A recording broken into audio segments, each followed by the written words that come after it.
The camera footage was grainy, captured by a wilderness photographer's remote sensor trap meant for documenting elusive wildlife. Instead, it recorded something that would send ripples through scientific communities and change our understanding of animal behavior forever. The timestamp read 6:47 p.m., September 12th. The location, a remote corner of Glacier National Park where human paths and wild territories blur into dangerous proximity. Blood-orange sunlight spilled across mountainsides as the temperature began its nightly plunge. The forest seemed to hold its breath in that suspended moment between day and night when the world transitions from one set of rules to another. It was precisely this in-between time when 6-year-old Emma Sullivan found herself completely alone, clutching a small stuffed rabbit named Mr. Hoppy, her only companion in a wilderness that suddenly seemed vast and unfamiliar. 20 minutes earlier, Emma had been collecting pine cones near her family's campsite. Her parents, experienced outdoor enthusiasts who had instilled in her a love for nature, were setting up their tent just 30 yards away. But a curious fox with a bushy red tail had appeared at the forest edge, and Emma, entranced by the creature's amber eyes, had followed it much farther than she realized. Now, as the fox disappeared into the undergrowth, Emma turned to discover only unfamiliar trees in every direction. The previously welcoming forest had transformed into a labyrinth of towering pines and shadowy spaces between them. What Emma couldn't see, watching silently from a rocky outcrop above, was a massive grizzly bear that locals called the Patriarch. At nearly 900 pounds, with a distinctive scar running across his muzzle, he was the undisputed ruler of this valley. For 12 years, the Patriarch had maintained a wary distance from humans, treating the strange two-legged visitors as neither prey nor threat, but simply as creatures to be avoided. Park rangers documented only 3 distant sightings of him that season, each time vanishing like a ghost before anyone could capture more than a blurry photograph. The Patriarch now fixed his intense gaze not on Emma, but on something else moving through the forest, something that had triggered his rarely seen protective instinct. Something approaching the lost child that would set in motion events no wildlife expert could have predicted, and that would challenge everything we thought we knew about these magnificent predators. Emma hugged Mr. Hoppy tighter against her chest as the first wave of fear washed over her. The forest that had seemed so friendly just moments ago now loomed with threatening shadows. She turned in a slow circle, searching for any sign of the path that had led her here. The pine needle carpet beneath her feet looked the same in every direction. Her small red backpack contained only a juice box, a granola bar, and a plastic magnifying glass her father had given her to examine leaves and bugs. "Mom," she called out, her voice sounding tiny in the vastness of the wilderness. The word floated through the trees and disappeared. "Dad?" She tried again, louder this time. Only the faint rustling of leaves answered back. The realization that she was truly alone settled on her like a heavy blanket. Emma remembered what her parents had taught her about getting lost. Stay in one place. Make noise. Wait for help to come. But fear made these instructions swim hazily in her mind. The lengthening shadows convinced her that moving seemed better than standing still. If she just walked straight ahead, surely she would find a campsite or a trail or a ranger station. The temperature dropped as the sun dipped lower behind the mountains. The light cotton sweater she wore wasn't enough to keep away the evening chill. Emma started walking, her sneakers crunching pine needles with each step. She had no idea she was moving deeper into the wilderness, farther from the campground where her parents were now frantically organizing a search party. What Emma also didn't know was that she wasn't entirely alone in these woods. Beyond the ordinary forest creatures, 2 sets of eyes had noticed her solitary figure. One belonged to the Patriarch, who continued to observe from his elevated position, unusual interest evident in his normally impassive gaze. The other belonged to someone moving purposefully through the trees, someone who had spotted the lost child and was now changing course to intercept her path. Blissfully unaware of both watchers, Emma continued her wandering. She paused to pick a small yellow wildflower, tucking it behind Mr. Hoppy's ear. A small smile crossed her face at how pretty her stuffed friend looked with his new decoration. In this moment of childish delight, Emma remained completely oblivious to converging forces that would soon turn this quiet forest into the setting for an event that would shock the nation. Half a mile away, a solitary figure moved through the forest with practiced ease. Marcus Reeves knew these woods better than most of the seasonal rangers. His weathered face, partially hidden beneath the shadow of a dark cap, revealed little emotion as he navigated the undergrowth without disturbing so much as a fallen leaf.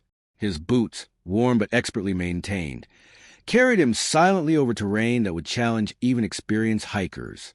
A faded green backpack hugged his broad shoulders, its contents known only to him.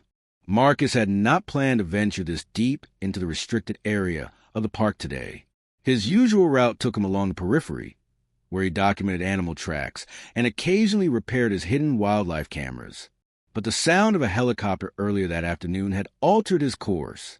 Park rangers using aircraft typically meant one thing, a search operation, and where there was a search, there was usually someone lost and vulnerable.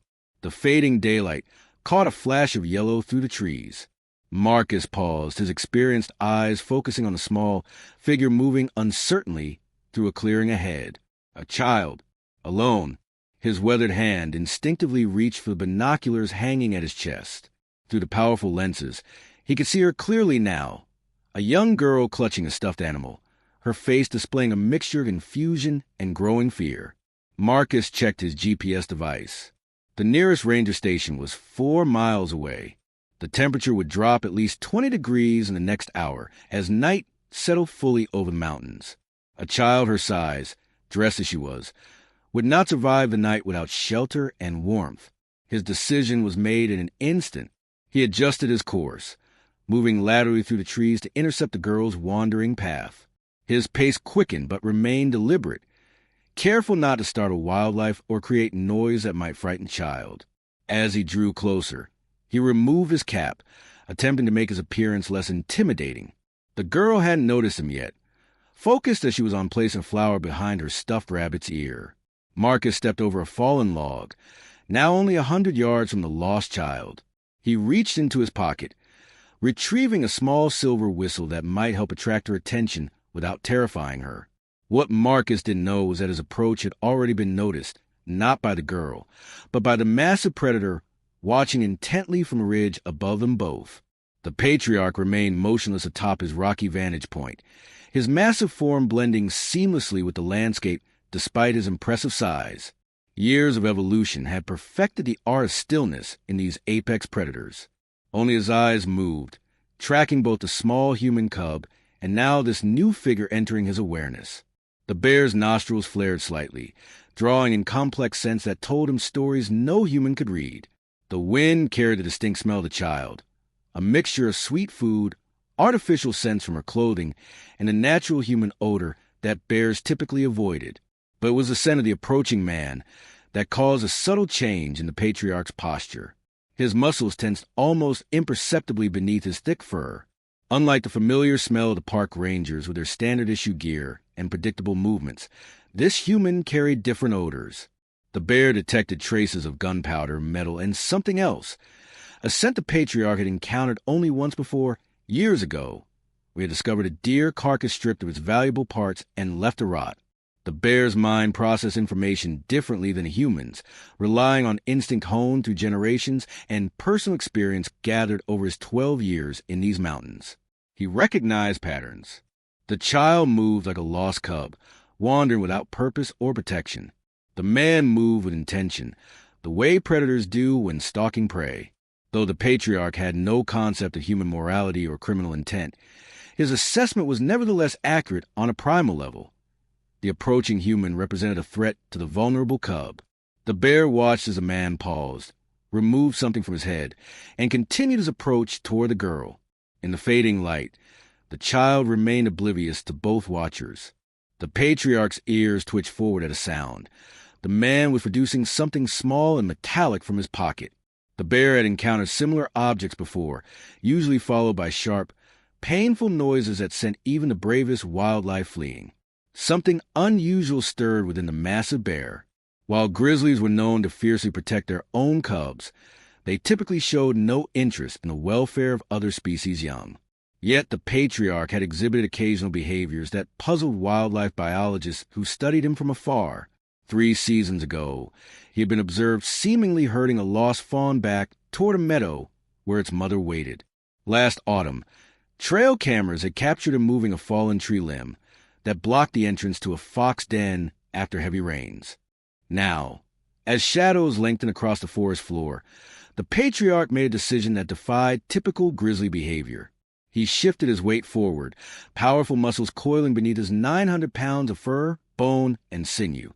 His massive paws, each equipped with claws as long as human fingers, gripped the rocky outcrop as he prepared to descend. The forest seemed to hold its breath as one of its most fearsome inhabitants focused his full attention on the unfolding human drama below. The forest fell into an unnatural silence as the patriarch descended from his rocky perch. His movements were surprisingly graceful for a creature of such immense size. Despite weighing nearly half a ton, he navigated the steep slope with calculated precision, his massive paws finding secure footing on the unstable terrain.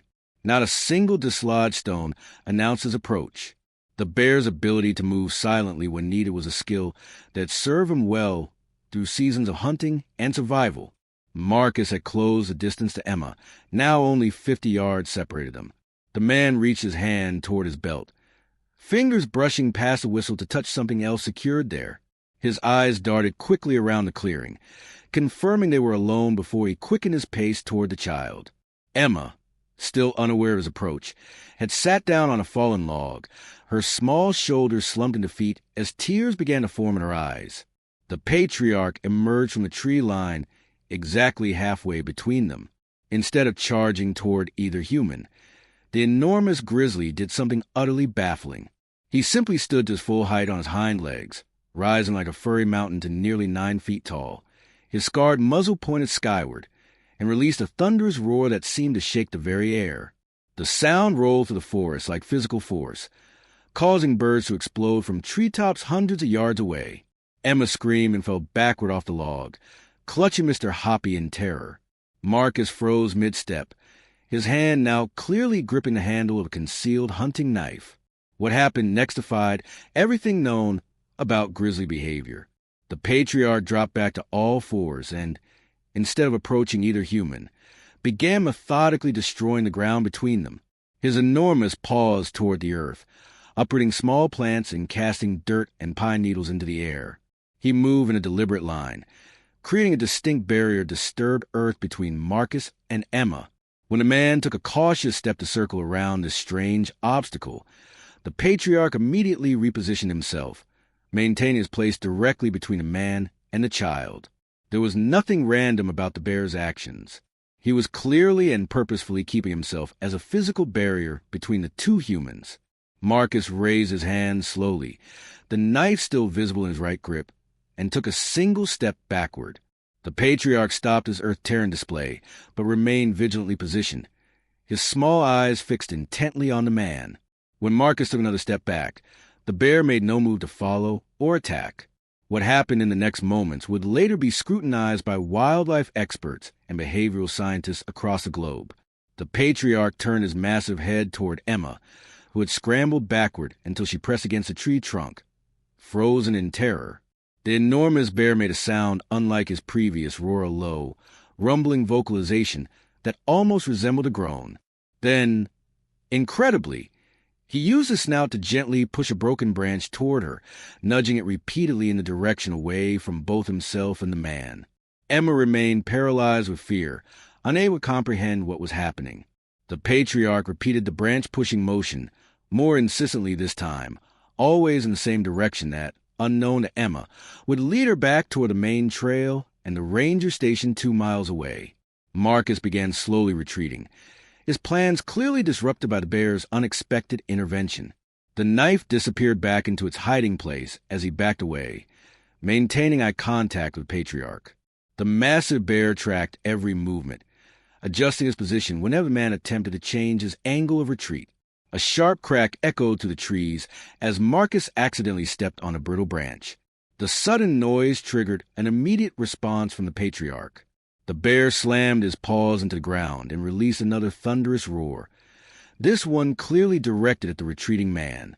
The message could not have been clearer. Continue backing away. As darkness settled fully over the forest, the standoff reached its extraordinary conclusion. Marcus disappeared into the trees, his footsteps audible as he quickened his pace away from the scene. The patriarch remained in a protective position, his massive form silhouetted against the last purple light of dusk, standing guard over a child who would never forget this moment for the rest of her life. The first rays of morning sunlight had barely touched the eastern ridges when Senior Park Ranger Michael Townsend and his search team crested the hill overlooking the small clearing. The search for Emma Sullivan had continued through the night, with teams working in rotating shifts using infrared equipment and search dogs. Their exhaustion vanished instantly at the scene before them. Just 20 yards ahead stood a massive grizzly bear, its fur glowing amber in the early light. And beside it, curled up against a fallen log and wrapped in what appeared to be a Park Service emergency blanket, lay a small figure clutching a stuffed rabbit.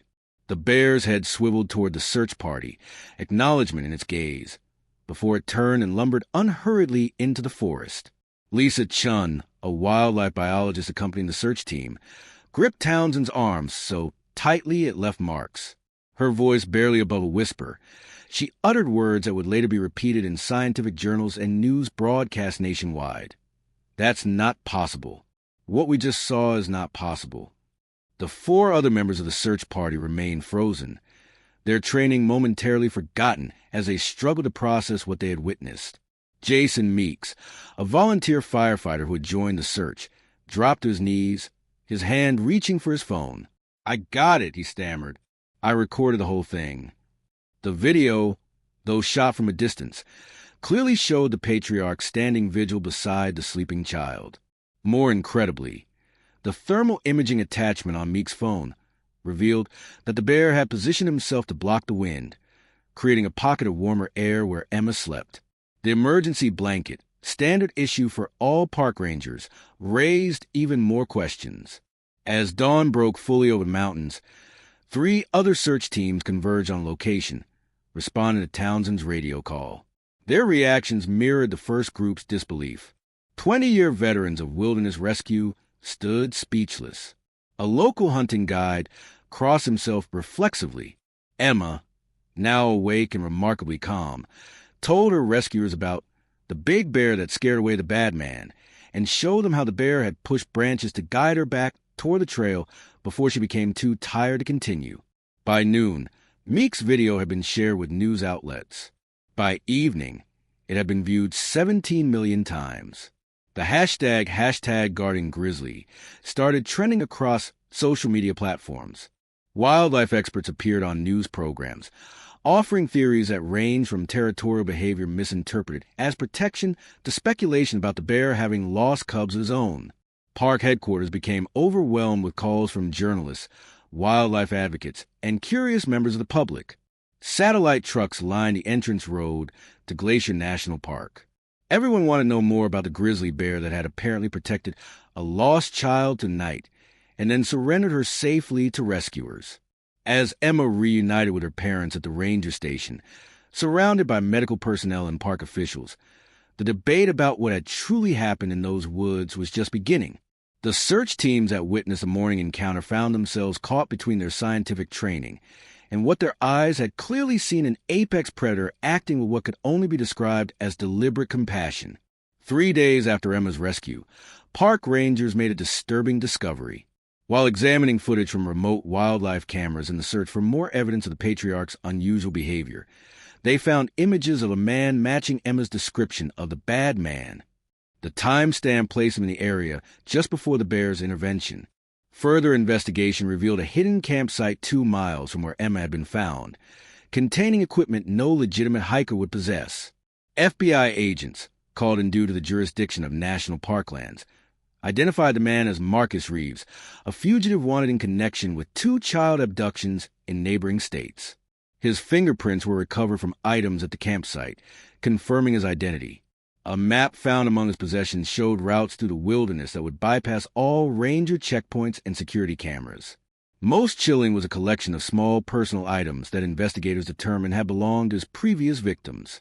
As this information reached the public, The story of the patriarch transformed from a wildlife curiosity to something far more profound. The bear hadn't simply behaved in an unusual way. He had potentially saved Emma from becoming another victim in a series of tragic disappearances. News outlets that had initially approached the story with skepticism now featured headlines declaring the hero Grizzly had prevented a crime that didn't bear thinking about. Wildlife biologist Lisa Chun, who had witnessed the patriarch's morning vigil, presented a theory at a hastily organized press conference. After reviewing all available evidence, including the thermal imaging that showed the bear creating warmth for Emma and the emergency blanket that was later determined to have been dropped by a ranger during an unrelated rescue operation weeks earlier, Chin suggested that the patriarch had recognized a predatory pattern in Reeves's behavior. Bears have exceptional ability to categorize behaviors into threat or non-threat. Chin explained to the assembled journalists, this particular bear, with his unusually long history of human observation, may have recognized something in the man's movements or scent that triggered a protective response. What we're witnessing may be an unprecedented example of cross-species protection. The gravity of what might have happened without the bear's intervention settled heavily over the park community and the Sullivan family. Emma's parents, initially hesitant to speak publicly, released a statement expressing profound gratitude to the animal that had placed itself between their daughter and harm. Conservation groups seized upon the story, pointing out the irony that the very species often feared and hunted had proven itself capable of moral behavior that some humans lacked. As search teams continued combing the remote areas where Reeves had camped, authorities issued warnings about a potentially armed and dangerous fugitive still at large in the wilderness. The patriarch, meanwhile, had retreated to the higher elevations of his territory, once again becoming the rarely glimpsed legend of Glacier National Park. Emma ran into her parents' arms at the ranger station, their tearful embrace capturing the pure relief that washed over the Sullivan family. Her mother's hands trembled as she checked her daughter for injuries, finding only minor scratches and the remarkable story of a bear that stood between her and danger.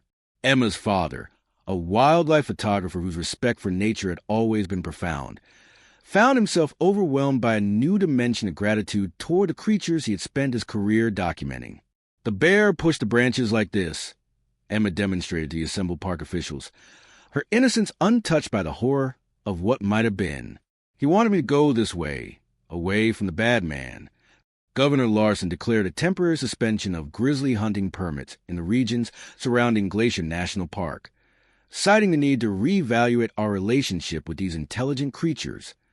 The announcement, though controversial in some circles, received overwhelming public support. Conservation donations surged, with many contributors specifically mentioning the patriarch in their dedication messages. As days turned to weeks, the story maintained its grip on the national consciousness.